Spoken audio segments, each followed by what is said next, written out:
ಓಂ ಅಜ್ಞಾನತಿಮಿರಾಂಧಸ್ಯ ಜ್ಞಾನಾಂಜನಶಲಾಕಯಾ ಚಕ್ಷುರುನ್ಮಿಲಿತಂ ಯೇನ ತಸ್ಮೈ ಶ್ರೀ ಗುರುವೇ ನಮಃ. ನಮೋ ಓಂ ವಿಷ್ಣುಪಾದಾಯ ಕೃಷ್ಣಪ್ರೇಷ್ಠಾಯ ಭೂತಲೆ ಶ್ರೀಮತೆ ಭಕ್ತಿ ವೇದಾಂತ ಸ್ವಾಮಿನಿತಿ ನಾಮಿನೆ. ನಮಸ್ತೆ ಸರಸ್ವತಿ ದೇವೆ ಗೌರವಾಣಿ ಪ್ರಚಾರಿಣೆ ನಿರ್ವಿಶೇಷ ಶೂನ್ಯವಾದಿ ಪಾಶ್ಚಾತ್ಯ ದೇಶ ತಾರಿಣೆ. ಜಯ ಶ್ರೀ ಕೃಷ್ಣ ಚೈತನ್ಯ ಪ್ರಭು ನಿತ್ಯಾನಂದ ಶ್ರೀ ಅದ್ವೈತ ಗದಾಧರ ಶ್ರೀವಾಸಾದಿ ಗೌರಭಕ್ತವೃಂದ. ಹರೇ ಕೃಷ್ಣ ಕೃಷ್ಣ ಕೃಷ್ಣ ಹರೇ ಹರೇ, ಹರೇ ರಾಮ ರಾಮ ರಾಮ ಹರೇ ಹರೇ. ಹರೇ ಕೃಷ್ಣ. ಎಲ್ರಿಗೂ ಆತ್ಮೀಯ ಸ್ವಾಗತ. ಭಗವದ್ಗೀತಾ ಯಥಾರೂಪ ಅಧ್ಯಾಯ 8 ಶ್ಲೋಕ 20. ಪರತಸ್ಮಾಸ್ತು ಭಾವೋ ಅನ್ಯ ಅವ್ಯಕ್ತ ಸನಾತನ ಯಾಸ ಸರ್ವೇಷು ಭೂತೇಷು ನಶ್ಯತ್ಸು ನಾ ವಿನಶ್ಯತಿ. ಅನುವಾದ: ಆದರೆ ಇನ್ನೊಂದು ಅವ್ಯಕ್ತವಾದ ಪ್ರಕೃತಿ ಇದೆ, ಅದು ನಿತ್ಯವಾದದ್ದು ಮತ್ತು ಈ ವ್ಯಕ್ತ ಮತ್ತು ಅವ್ಯಕ್ತ ಜಡವಸ್ತುವನ್ನು ಮೀರಿದ್ದು. ಅದು ಪರಮೋನ್ನತವಾದದ್ದು ಮತ್ತು ಎಂದೂ ನಾಶವಾಗುವುದಿಲ್ಲ. ಈ ಜಗತ್ತಿನಲ್ಲಿರುವ ಎಲ್ಲವೂ ನಾಶವಾದಾಗ ಆ ಭಾಗವು ಇದ್ದಂತೆಯೇ ಇರುತ್ತದೆ.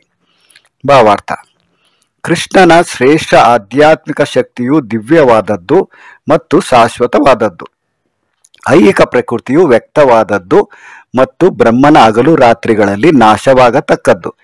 ಆದರೆ ಕೃಷ್ಣನ ಶ್ರೇಷ್ಠ ಶಕ್ತಿಯು ಗುಣದಲ್ಲಿ ಐಹಿಕ ಪ್ರಕೃತಿಗೆ ಸಂಪೂರ್ಣವಾಗಿ ವಿರುದ್ಧವಾದದ್ದು. ಶ್ರೇಷ್ಠ ಮತ್ತು ಕೆಳಮಟ್ಟದ ಪ್ರಕೃತಿಗಳನ್ನು 7ನೇ ಅಧ್ಯಾಯದಲ್ಲಿ ವಿವರಿಸಿದೆ. ಭಾವಾರ್ಥ ಇಲ್ಲಿಗೆ ಮುಕ್ತಾಯ ಆಗುತ್ತೆ.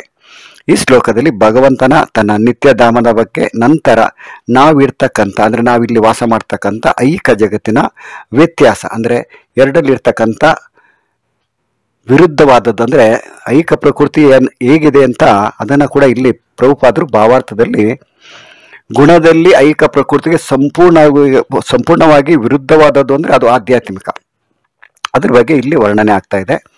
ಅದರಲ್ಲೂ ಭಗವಂತ ಈ ಶ್ಲೋಕಕ್ಕೆ ಇನ್ನೊಂದು ಅವ್ಯಕ್ತವಾದ ಪ್ರಕೃತಿ ಇದೆ.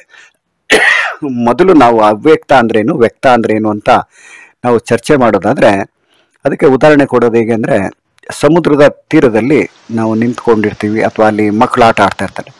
ಮಕ್ಕಳು ಏನು ಮಾಡ್ತಾರೆ ಅಂದರೆ ಅಲ್ಲಿ ಇರ್ತಕ್ಕಂಥ ಮರಳಲ್ಲಿ ಒಂದು ಮನೆ ಥರ, ಒಂದು ಗೋಪುರ ಥರ ಕಟ್ತಾರೆ. ಆಗ ಆ ನೀರಿನ ಅಲೆ ಬಂದ ತಕ್ಷಣ ಆ ಗೋಪುರನ ಹೊಡ್ಕೊಂಡು ಹೋಗುತ್ತೆ.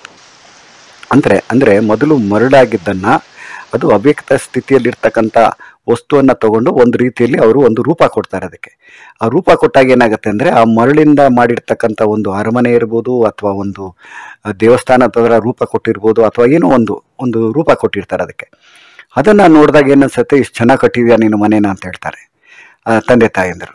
ಆಗ ಸ್ವಲ್ಪ ಸಮಯದಲ್ಲಿ ಏನಾಗುತ್ತೆ, ಅಲ್ಲಿ ಜೋರಾದ ಅಲೆ ಬಂದಾಗ ಏನಾಗುತ್ತೆ ಅಂದರೆ ಆ ಗೋಪುರ ಇರ್ಬೋದು, ಮನೆ ಇರ್ಬೋದು, ಎಲ್ಲ ನೀರಲ್ಲಿ ಮತ್ತೆ ಕರಗೋಗುತ್ತೆ. ಅದಕ್ಕೆ ವ್ಯಕ್ತ ಅವ್ಯಕ್ತ ಅಂದರೆ, ಈಗ ನಾವು ಮನೆ ಕಟ್ಟೋದಕ್ಕೆ ಏನ್ಬಿಟ್ಟು ನಾವು ಮರಳನ್ನು ತಗೊಳ್ತೀವಿ.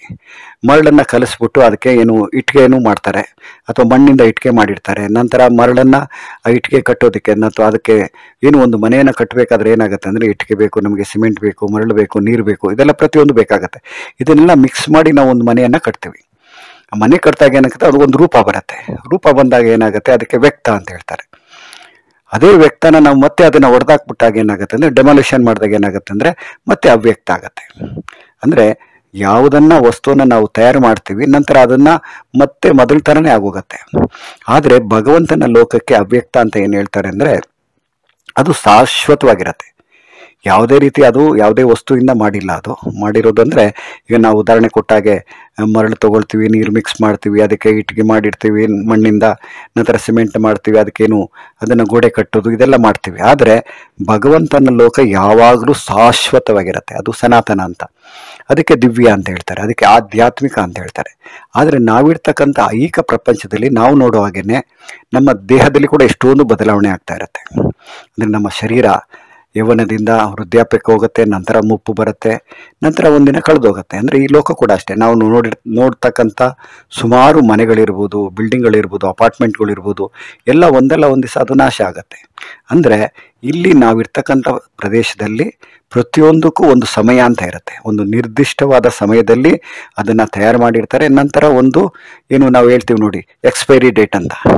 ಈ ದೇಹಕ್ಕೂ ಕೂಡ ಒಂದು ಎಕ್ಸ್ಪೈರಿ ಡೇಟ್ ಇರುತ್ತೆ, ಆದರೆ ಅದು ನಮಗೆ ಗೊತ್ತಿಲ್ಲ. ಯಾವ ಸಮಯದಲ್ಲಿ ನಾವು ಈ ದೇಹನ ತ್ಯಜಿಸಬೇಕಾಗತ್ತೆ, ಅದು ಯಾವ ರೀತಿ ನಿರ್ಧಾರ ಮಾಡಿರ್ತಾರೆ, ಅದು ನಮಗೇನು ಗೊತ್ತಾಗೋದಿಲ್ಲ. ಆದರೆ ದೇಹ ಯಾವಾಗಲೂ ಪ್ರತಿ ಕ್ಷಣದಲ್ಲೂ ನಾವು ಕ್ಷೀಣ ಆಗ್ತಾ ಹೋಗ್ತೀವಿ. ಅಂದರೆ ನಮ್ಮ ಆಯಸ್ಸನ್ನು ನಾವು ಕಳ್ಕೊಳ್ತಾ ಹೋಗ್ತಾ ಇರ್ತೀವಿ. ನಂತರ ಒಂದಿನ ಅದಕ್ಕೆ ಮುಕ್ತಾಯ ಆಗತ್ತೆ. ಇದು ನಮಗೆ ವ್ಯಕ್ತ ಮತ್ತು ಅವ್ಯಕ್ತದ ಬಗ್ಗೆ ಒಂದು ರೀತಿಯಲ್ಲಿ ಒಂದು ಉದಾಹರಣೆ ಸಮೇತ ನಾವು ಹೇಳೋದಾದರೆ, ಈ ರೀತಿ ಯಾವಾಗ ಯಾವ ವಸ್ತು ಉತ್ಪತ್ತಿಯಾಗಿರುತ್ತೋ ಅದಕ್ಕೆ ನಾಶ ಆಗಿ ಆಗುತ್ತೆ. ಯಾವ ವಸ್ತು ಸನಾತನವಾಗಿರುತ್ತೋ, ಅಂದರೆ ಶಾಶ್ವತವಾಗಿರ್ತಕ್ಕಂಥ ಅವ್ಯಕ್ತವಾದಂಥ ವಸ್ತು ಏನು ಭಗವಂತನ ಲೋಕ ಇದೆ, ಚಿಂತಾಮಣಿ ಧಾಮ ಅಂತ ನಾವು ಏನು ಹೇಳ್ತೀವಿ, ಆ ಲೋಕ ಯಾವಾಗಲೂ ಶಾಶ್ವತವಾಗಿರುತ್ತೆ. ಆದರೆ ವಿರುದ್ಧವಾಗಿ ಏನಂದರೆ ಅದಕ್ಕೆ ಆಪೋಸಿಟ್ ಆಗಿ ನಾವಿಲ್ಲಿ ಇರ್ತಕ್ಕಂಥ ಈ ಐಹಿಕ ಪ್ರಪಂಚ ಪ್ರತಿ ಸಮಯದಲ್ಲೂ ಏನು ಬ್ರಹ್ಮನ ಹಗಲಲ್ಲಿ ನಾವು ಇರ್ತೀವಿ, ನಂತರ ಬ್ರಹ್ಮನ ರಾತ್ರಿ ಸಮಯದಲ್ಲಿ ನಾವು ನಾಶ ಆಗ್ತೀವಿ. ಅದೇ ರೀತಿ ನಾವು ಕೂಡ ಸಾಮಾನ್ಯವಾಗಿ ಮಾತಾಡ್ತೀವಿ, ರಾತ್ರಿ ಮಲ್ಕೊಂಡಿದ್ರು ಬೆಳಗ್ಗೆ ಅವ್ರಿಗೆ ಉಸಿರು ನಿಂತೋಗಿತ್ತು, ಅಂದರೆ ಅವ್ರು ಹೊರಟೋದ್ರು ಅಂತ ನಾವು ಮಾತಾಡ್ತೀವಿ. ಅದೇ ರೀತಿ ಮನೆ ಕೂಡ ಅಷ್ಟೇ. ಈ ಭೂಕಂಪ ಆಗ್ಬೋದು, ಸುನಾಮಿ ಆಗ್ಬೋದು, ಸಾಕಷ್ಟು ನಾವು ನೋಡ್ತಾ ಇದ್ದೀವಿ, ನಮ್ಮ ಕಣ್ಣೆದುರಿಗೆ ಕಾಣಿಸ್ತಾ ಇರತ್ತೆ. ಕೆಲವು ಸಾರಿ ಸುನಾಮಿ ಬಂದಾಗ ಎಷ್ಟೋ ಜನನ ಕೊಚ್ಕೊಂಡು ಹೋಗ್ತಾ ಇರತ್ತೆ, ಎಷ್ಟೋ ಬಿಲ್ಡಿಂಗ್ಗಳೆಲ್ಲ ಕೊಚ್ಕೊಂಡು ಹೋಗ್ತಾ ಇರತ್ತೆ. ಆದರೆ ಭಗವಂತನ ಲೋಕದಲ್ಲಿ ಯಾವುದೇ ರೀತಿ ನಷ್ಟ ಆಗಲಿ, ತಾಪತ್ರಯ ಆಗಲಿ, ನೋವಾಗಲಿ, ದುಃಖ ಆಗಲಿ ಇಲ್ಲದೇ ಇರ್ತಕ್ಕಂಥ ಸ್ಥಳ ಅಂತ ನಮಗೆ ಭಗವದ್ಗೀತೆಯಿಂದ ಭಗವಂತನ ಬಾಯಿಂದ ನಾವು ಕೇಳಿದಾಗ ಆ ಜಾಗಕ್ಕೆ ಹೋಗೋ ಆತುರ ನಮಗೆ ಜಾಸ್ತಿ ಆಗಬೇಕೇ ಹೊರತು ಈ ಐಹಿಕ ಪ್ರಪಂಚದಲ್ಲೇ ಇದ್ಕೊಂಡು ನಮ್ಮ ಆಸೆಗಳನ್ನು ಅಥವಾ ನಮ್ಮ ದುಃಖಕ್ಕೆ ಪರಿಹಾರನ ನೋಡಿಕೊಂಡು ಇಲ್ಲೇ ಇರೋದಕ್ಕೆ ಪ್ರಯತ್ನನ ಮಾಡಬಾರ್ದು ಅನ್ನೋದು ಬಹಳ ಮುಖ್ಯವಾದ ವಿಷಯ. ಎಲ್ಲಿ ಹೋದರೆ ನಾವು ಮತ್ತೆ ವಾಪಸ್ ಬರೋದಿಲ್ಲ, ಎಲ್ಲಿ ಹೋದರೆ ನಮಗೆ ದುಃಖ ಇಲ್ಲ, ಎಲ್ಲಿ ಹೋದರೆ ನಮಗೆ ಶಾಶ್ವತವಾಗಿ ಸಂತೋಷ ಸಿಗುತ್ತೆ, ಆ ಜಾಗಕ್ಕೆ ನಾವು ಪ್ರಯಾಣ ಮಾಡೋದೇ ಈ ಅಧ್ಯಾಯದ ಉದ್ದೇಶನೂ ಆಗಿರುತ್ತೆ. ಯಾಕಂದರೆ ನಾವು ಭಗವಂತನ ಪ್ರಾಪ್ತಿ ಅಂತ ಏನು ಈ ಅಧ್ಯಾಯಕ್ಕೆ ಹೆಸರನ್ನ ಕೊಟ್ಟಿದ್ದಾನೆ ಭಗವಂತ, ಅಂದರೆ ಭಗವಂತನನ್ನು ಪ್ರಾಪ್ತಿ ಮಾಡ್ಕೊಂಬಿಟ್ರೆ ನಮ್ಗೆ ಯಾವುದೇ ರೀತಿ ದುಃಖನೂ ಇರೋದಿಲ್ಲ. ಅದರಲ್ಲೂ ಸನಾತನವಾದ ಶಾಶ್ವತವಾದ ಆಧ್ಯಾತ್ಮಿಕ ಲೋಕಕ್ಕೆ ನಾವು ಹೊರಟೋದ್ರೆ ಮತ್ತೆ ಈ ಐಹಿಕ ಪ್ರಪಂಚಕ್ಕೆ, ಅದರಲ್ಲೂ ಮುಖ್ಯವಾಗಿ ದುಃಖದ ತವರಾದಂಥ ಈ ಐಹಿಕ ಪ್ರಪಂಚಕ್ಕೆ ನಾವು ಬರಬೇಕಾದ ಅವಶ್ಯಕತೆ ಇಲ್ಲ. ಯಾಕೆಂದರೆ ಭಗವಂತನೇ ಇದೇ ಅಧ್ಯಾಯದ 15ನೇ ಶ್ಲೋಕದಲ್ಲಿ ನಾವು ನೋಡಿದ್ವಿ, ದುಃಖಾಲಯಂ ಅಶಾಶ್ವತಂ ಅಂತ ಹೇಳಿದ್ದ. ಯಾಕೆಂದರೆ ಈ ಲೋಕದಲ್ಲಿ ಬರೀ ದುಃಖನೇ ಇದೆ, ಅದು ಕೂಡ ಶಾಶ್ವತ ಅಲ್ಲ, ಅಲ್ಲಿ ಕೂಡ ಅಶಾಶ್ವತ ಅಂತ ಪದನ ಪ್ರಯೋಗ ಮಾಡಿದ್ದ ಭಗವಂತ. ಅದನ್ನು ಇಲ್ಲಿ ಮುಂದುವರಿದ ಭಾಗದ ಥರ ನಾವು ನೋಡೋದಾದರೆ ಈ ಐಹಿಕ ಪ್ರಪಂಚ ಇಂದಲ್ಲ ನಾಳೆ ಇದಕ್ಕೆ ಒಂದು ಮುಕ್ತಾಯ ಅನ್ನೋದಿದೆ.